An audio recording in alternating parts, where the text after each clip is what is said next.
On parle beaucoup des ETF comme des produits simples, efficaces et transparents. Mais il y a deux notions techniques que très peu d'investisseurs comprennent vraiment. Tracking error et tracking différence. Et pourtant, c'est ça qui explique pourquoi deux ETF censés suivre le même indice n'ont pas exactement les mêmes performances. Et ce qui à long terme peut avoir un impact énorme sur vos investissements et donc sur votre argent. Et j'ai passé toute ma journée à vous faire la vidéo la plus claire, condensée et précise en vous donnant toute cette valeur gratuitement. Et restez bien jusqu'à la fin de cette vidéo parce que je vais vous donner des ressources gratuites qui vont compléter ce que je vais vous dire tout au long de la vidéo et qui sont des ressources incontournables. Donc rapidement, je m'appelle Nicolas Domnesque, je suis diplômé d'HEC Paris, j'ai travaillé en banque d'investissement comme beaucoup et aujourd'hui je suis conseiller financier enregistré par l'AMF et l'ORIAS via l'Anacofi. Et avec mon équipe, on a accompagné des centaines et des centaines de personnes à structurer leur investissement, aussi bien des débutants que des investisseurs multimillionnaires à structurer leur investissement et leur patrimoine. Et mon but ici, c'est de vulgariser des notions techniques pour que vous compreniez enfin ce qui se cache derrière vos ETF, notamment avec tracking error et tracking différence, qui sont deux concepts très proches que tout investisseur long terme se doit de connaître pour vraiment maximiser ses performances. Donc déjà, on va revenir aux ETF. C'est quoi la promesse d'un ETF? Quand on achète un ETF, on a une idée très simple en tête. Si je prends un ETF S&P 500, je veux exactement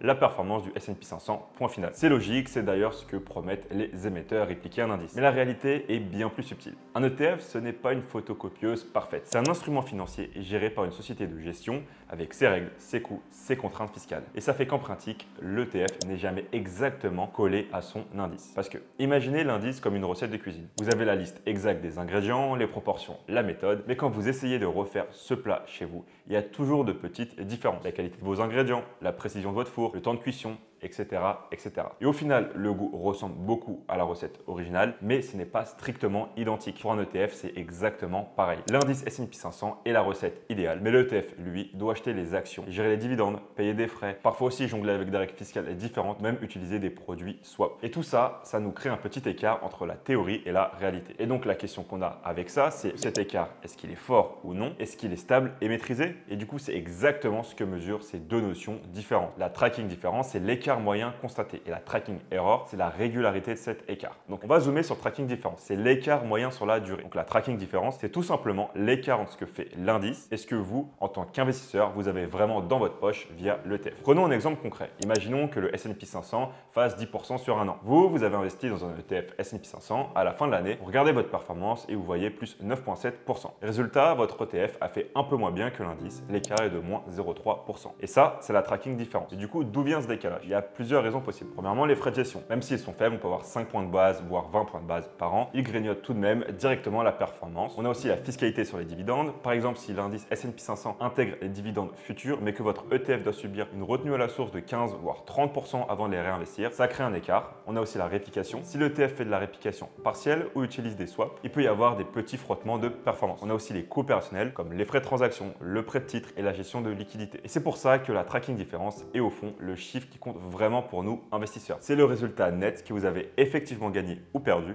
après tous les petits frottements techniques ou fiscaux. Et on pourrait presque dire que la tracking différence, c'est l'histoire vraie de votre investissement.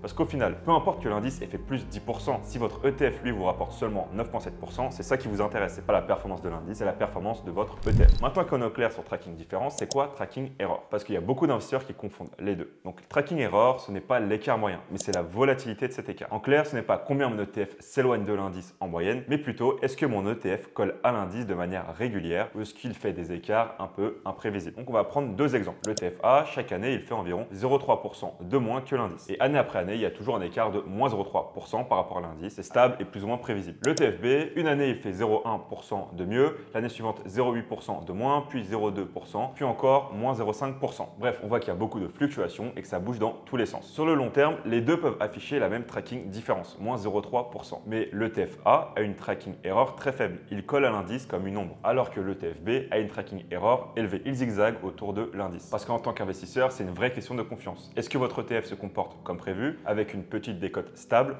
ou est-ce qu'il s'écarte parfois beaucoup plus dans un sens ou dans l'autre? Et donc une tracking error élevée, ça veut dire plus d'incertitude au quotidien. Et donc votre ETF peut faire un peu mieux ou un peu moins bien, mais de façon imprévisible. Et donc une tracking error faible, c'est plus rassurant. Vous savez que vous suivez vraiment l'indice sans surprise. Donc pour résumer cette vidéo, la tracking différence, c'est la photo finale. Combien vous avez gagné ou perdu par rapport à l'indice. La tracking error, c'est le film. Est-ce que le chemin a été lisse? Est-ce qu'il y a eu beaucoup de zigzags? Bref, je pense que vous avez compris la nuance entre tracking erreur et tracking différence. Maintenant, pourquoi c'est crucial en tant qu'investisseur et pourquoi je prends le temps de faire cette vidéo alors qu'on la voit nulle part sur YouTube? Parce qu'imaginons, vous investissez sur 20 ans. C'est la tracking différence qui compte le plus. C'est l'écart moyen qui s'accumule année après année. Un écart de 0,3% de différence par an avec les intérêts composés, ça peut représenter plusieurs milliers d'euros, voire plusieurs dizaines de milliers d'euros en moins au bout de 20 ans. Et la tracking error, ça reste important. Ça reflète la qualité de travail de l'émetteur. Un ETF avec une grosse tracking error, c'est un ETF qui ne colle pas bien à son indice. Et ça, c'est souvent un signe de mauvaise gestion. Maintenant, comment les utiliser dans vos choix d'investissement? Donc, il faut toujours comparer la tracking différence sur 3 à 5 ans en des ETF similaires. C'est ça qui dit lequel est le plus efficace. Bien sûr, il faut aussi regarder la tracking error dans les fiches techniques. Plus les bas, mieux c'est. Et attention, ce n'est pas parce qu'un ETF est pas cher avec un TER bas qu'il y aura forcément la meilleure tracking différence. Les frais ne sont qu'un seul élément. Il y a aussi la domiciliation,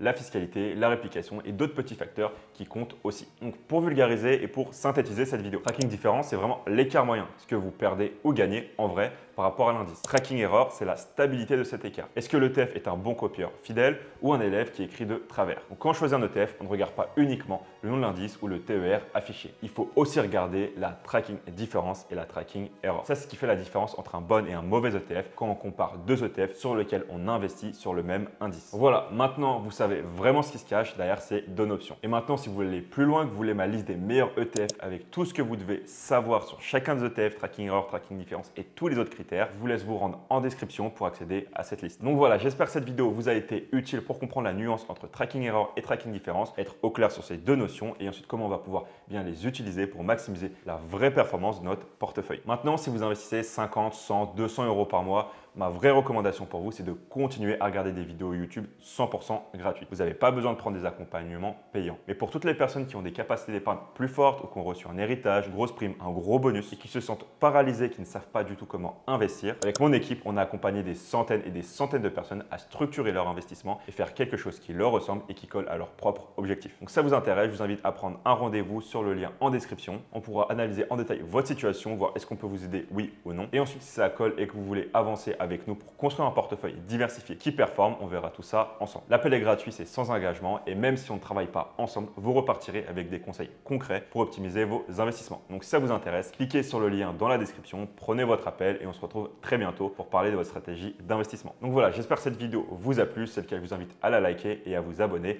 On se retrouve dans une prochaine vidéo.